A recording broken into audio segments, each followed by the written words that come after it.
इसको आगे सॉल्व करने से पहले सबसे इंपॉर्टेंट टर्म समझते हैं, जो कि यहाँ पर आपको गिवन है, इन्फ्लुएंस ऑफ स्फीयर। इसका क्या मतलब है?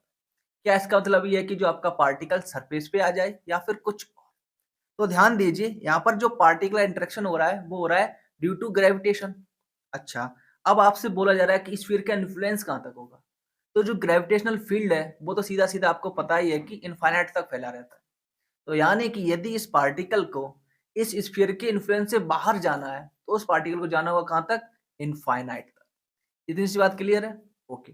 अब इसको आगे सॉल्व करते हैं। तो ध्यान दीजिए, यहाँ पर आपकी जो टनल है वो आपकी फ्रिक्शनलेस, ठीक है?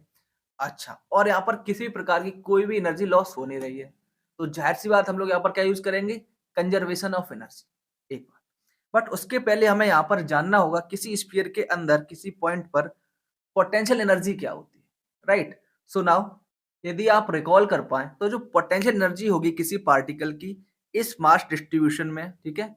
किसी पॉइंट P पर जो कि r डिस्टेंस पर सेंटर से आपको इस फॉर्मूले से मिल जाएगी।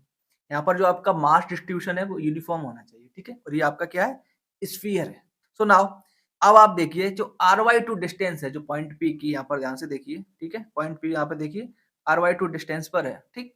तो इसकी यहाँ पर पोटेंशियल एनर्जी क्या हो जाएगी सिस्टम की? आप यहाँ पर इस r की जगह r/2 पुट कर दीजिए, राइट? तो यदि आप इसको पुट करोगे तो आपको ये पोटेंशियल एनर्जी मिल जाएगी। अब आपसे प्रॉब्लम में पूछा गया था कि आपको बताना है वो मिनिमम वेलोसिटी, जैसे आप प्रोजेक्ट करो तो इस स्फीयर के इन्फ्लुएंस से बाहर चला जाए। तो आप ध्यान दीजिए, जब आप इसको बाहर निकालोगे, ये जा रहा होगा, ठीक है? तो इसकी जो काइनेटिक एनर्जी है वो धीमे-धीमे कम होती चली जाएगी और इसकी पोटेंशियल एनर्जी इंक्रीज़ होती चली जाएगी, ठीक है?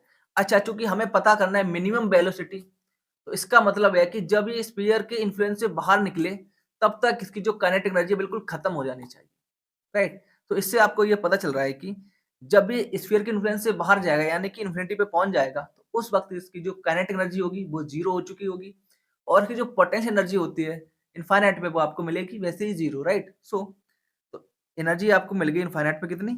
0 और स्टार्टिंग में कितनी थी? जितनी आपने यहाँ पर इसको काइनेटिक एनर्जी दी होगी प्लस इसकी पोटेंशियल एनर्जी। अब इसको आप सॉल्व करोगे तो आपको बहुत ही आसानी से ये वाला आंसर मिल जाएगा, ठीक है? ध्यान दीजिएगा, यहाँ पर बोला गया था कि influence of sphere, surface of sphere नहीं बोला गया था। ना ही ऐसा बोला कि स्फीयर से बाहर निकल जाए, ठीक है? क्योंकि उसने इन्फ्लुएंस की बात की है, तो इन्फ्लुएंस किससे हो रहा था यहाँ पर? ग्रेविटेशन की वजह से, इसलिए हमें इसकी ग्रेविटेशनल फील्ड से बाहर जाना होगा। क्लियर इतनी सी बात?